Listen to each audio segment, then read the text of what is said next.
Hola, buenas chicos y chicas. El día de hoy quiero hablarles de un gigante corporativo que cambió lo que conocemos la tecnología hoy en día, Intel. Hoy quiero hablarles de la historia de Intel. Mi nombre es Steven Andrei Fonseca Bermúdez y vamos a dar inicio a la presentación. Pero como primero que todo, ¿ustedes alguna vez han visto una etiqueta de color azul que tienen debajo de la computadora?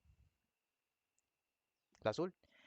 Esa dice Intel Core, Intel Inside, Intel Pentium, algunos menos afortunados, Intel Iris Xe. Algunos es de color naranja, que es de AMD, pero esa es otra historia. ¿Alguna vez se han preguntado por qué es que podemos abrir videojuegos? ¿Por qué podemos programar en Verilog? ¿Programar con Visual Studio Code? ¿Por qué podemos tener multitareas? Eso se debe al corazón de nuestras computadoras, el procesador.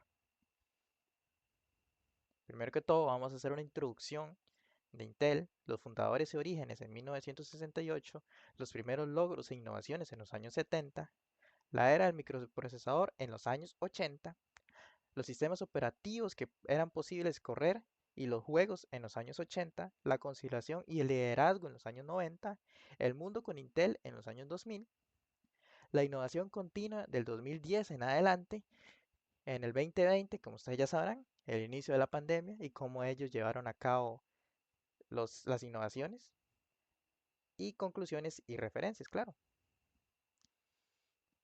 Gordon Moore y Robert Noyce trabajaban en Semiconductor Shotgun, una empresa que era muy poco innovadora.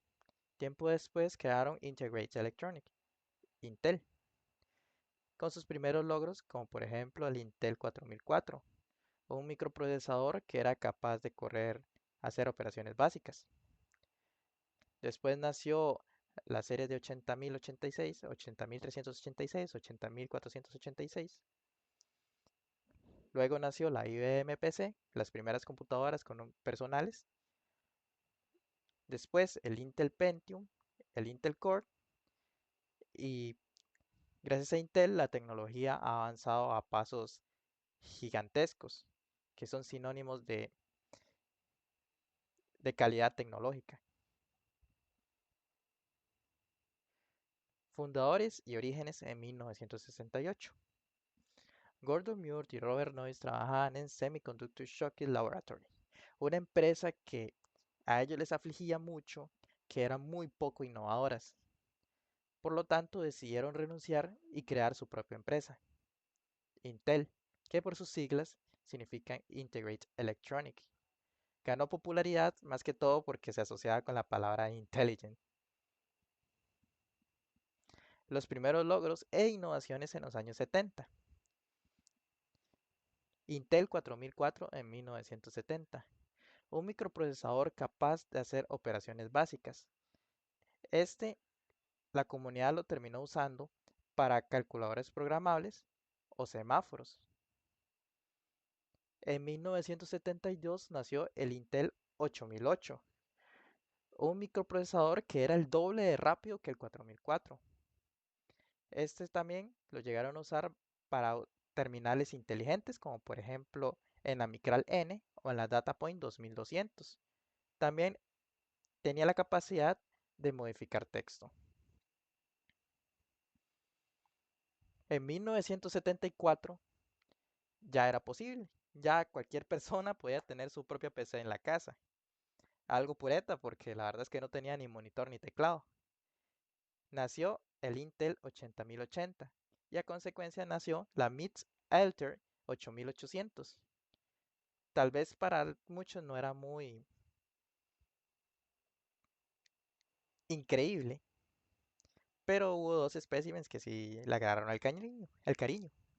Bill Gates y Paul Allen, que crearon el primer lenguaje de programación para esta máquina, Alter Basic Code. Y también nació otro gigante corporativo, que sería Microsoft. En 1976 nació el Intel 8085. Este tenía mayor velocidad y era el estándar para las computadoras personales, pero este principalmente fue diseñado para diseñadores de sistemas. En 1979 y en 1978 nacieron microprocesadores de 16 bits, el Intel 8086 y el Intel 8088. La era del microprocesador en los años 80. Por fin, era posible. Cualquier persona podía tener una computadora en la casa. La IBM PC. Ahora sí se puede decir que el único monstruo en la casa era mi IBM PC. Pero, ¿qué corazón? ¿Cuál era el corazón de estas computadoras? Como antes mencionamos, en 1979 y 1978 nació el Intel 8088 y el Intel 8086, dos microprocesadores que trabajaban a 16 kilobytes de frecuencia, a 16 kilobytes. Ya 2 años después, ya tenían que tirar la computadora vieja, la IBM PC, porque ya era de gama baja, porque nació el Intel 80286, un microprocesador que trabajaba a 16 megabytes de memoria, que para ese entonces era increíble. Hoy en día no entra ni una imagen. Este se anunciaba como un sistema de modo protegido, aseguraba mayor seguridad y mayor estabilidad, había menos riesgo de violación de segmentos a la hora de estar programando. En 1985, 2 años después, también tenían que tirar la otra computadora porque ya era de gama baja. Nació el primer procesador de 32 bits que ya aceptaba la multitarea. Ya era posible tener mis 20 pestañas de Chrome abiertas al mismo tiempo. Bueno, tal vez no tantas, pero captan la idea. Ya era posible la multitarea y permitió los primeros sistemas operativos con gráficos bastante avanzados, que por su ejemplo es Windows. Algunos sistemas operativos que eran famosos en esa época sería el Windows de 1985 y MS-DOS, que por experiencia propia intenté instalar el MS-DOS en mi computadora personal y la verdad es que no vale la pena. Es más fácil instalar Arch Linux, Void Linux o Gentoo. Algunos juegos posibles que eran correr en esa época, en 1989, El Príncipe de Persia, o en 1993, que era Doom, que no corre Doom. Consideración y liderazgo en los años 90. Nació en 1993 uno de los procesadores más famosos, que seguramente muchas personas con computadora de gobierno llegó a tener, un Intel Pentium. Era un procesador con arquitectura x86, mejoraba los gráficos y tenía gran popularidad porque salía en muchos anuncios. Como dato curioso, a x86 le dicen a la arquitectura como está creado por dentro. En 1979, 1978 y en esas épocas nacieron una serie de microprocesadores que eran 80.386, 80.486, 80.586. Todos esos terminaban con 86 al final. Estos, este Intel Pentium también tenía la misma arquitectura que esos de 1978 en adelante. Pero para nombrar la arquitectura le pusieron x86 por como todos los procesadores de esa época terminaran en 86. En 1995 nació el Intel Pentium Pro, que mejoraba el caché L2 integrada. Eso permitía reducir la latencia. Se usaba normalmente para servidores y estaciones de trabajo. Después nació el Intel Pentium 2, que incluyó una tecnología que le damos gracias hoy en día que se les haya ocurrido. MMX para gráficos y multimedia mejorados. Este fue idealmente para videojuegos y edición de video. Ya después, cerrando broche de oro en 1999, el Intel Pentium 3 añadió el SSE Streaming Sim Video para gráficos 3D y multimedia. Se usó para juegos muchísimo más avanzados y programas de diseño. Normalmente se pensó para la educación. El mundo con Intel en los años 2000 en adelante. El Intel Pentium 4. Ese procesador introducía la arquitectura NetBurst, que mejoraba la velocidad. Pero, ¿qué traía esto? Esto traía el hyperthreading, el caché L2 mejorado y una frecuencia de reloj muchísimo mejor. Pero, ¿qué es el hyperthreading? Este procesador tenía la capacidad de que podía activar múltiples hilos en un solo núcleo. Pero ahí está el problema.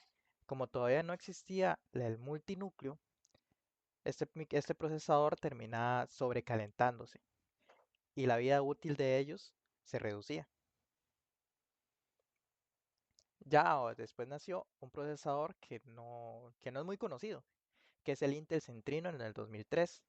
Un procesador que le deberíamos dar las gracias de que tengamos una laptop en nuestros bolsillos. Nació el Wi-Fi.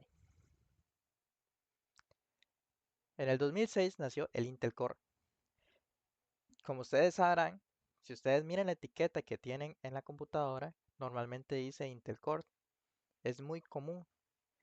Este procesador fue el primero que introdujo el multinúcleo y sus primeros procesadores eran Core Duo y Core 2 Duo. Este mejoraba el rendimiento y el consumo de energía. Este, al tener multinúcleo, puede activar múltiples hilos en diferentes núcleos. Entonces eliminaba el problema del Intel Pentium 4, un procesador que tenía el problema de sobrecalentamiento. Este ya lo soluciona. La innovación continua en el 2010. En el 2010 los transistores eran de 32 nanómetros. Eso provocaba que las laptops fueran muchísimo más delgadas que lo que se conocía. A consecuencia de ello, nacieron la segunda generación de procesadores. Intel Core i7 de segunda generación, i5 de segunda generación y 3 de segunda generación. Esto hizo que redujera el tamaño de almacenamiento de la computadora a un 87.5%. O sea, la redujo increíblemente gracias a las NAND Flash y a las SSD de 310. O sea, ya era muchísimo más portable. En el 2012 nació el Xeon Phi y la supercomputación, que por tecnología se llama Many Integrate Cores, que ese servía para nuestro mejor amigo, la inteligencia artificial. Alejándonos un poco de los procesadores, en el 2015 Intel rompió un récord mundial de lanzar 100 drones para un espectáculo de luces, 100 drones no tripulados simultáneamente.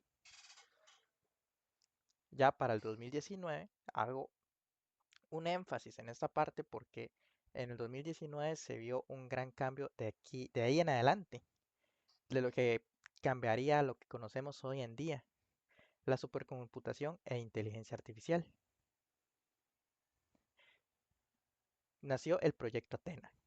Este tenía como propuesta, tiene como propuesta diseñar tener mejor conectividad y eficiencia energética en las laptops, aparte mejor soporte para la red 5G e inteligencia artificial. Esto lograba que las laptops fueran increíblemente más rápidas. Ya después, algunos que están más metidos en la materia de la supercomputación, nació el proyecto Aurora. Supercomputación, una supercomputadora que le decían Exaflop, considerada una de las computadoras más potentes jamás creadas. Esta está enfocada para el procesamiento de inteligencia artificial, simulaciones científicas y el modelo climático, por ejemplo. Ya para el 2020, ya seguramente a algunas personas no les gusta recordar esa época, pero Intel también tuvo sus problemas. No podía innovar como lo hacía antes. Pero a pesar de todo, sacó una serie de procesadores que ayudó a mucha gente en la pandemia. La onceava generación de procesadores. Esto mejoraba el rendimiento y la eficiencia energética. Por fin ya teníamos el Thunderbolt 4 y el Wi-Fi 6. Aparte mejoraba los gráficos integrados, como seguramente algunos de aquí tendrán, el Intel Iris Xe. Permitía renderizar cosas muchísimo mejor.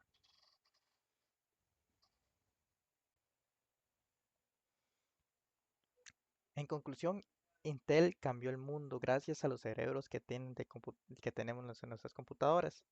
El corazón de nuestras computadoras fue gracias a las innovaciones continuas que ellos fueron haciendo desde el principio, siendo Intel un sinónimo de rendimiento y calidad en la tecnología. Aquí están las referencias. Traté de ser lo más apegado a ellas. Si tienen alguna duda, me pueden escribir. Muchísimas gracias.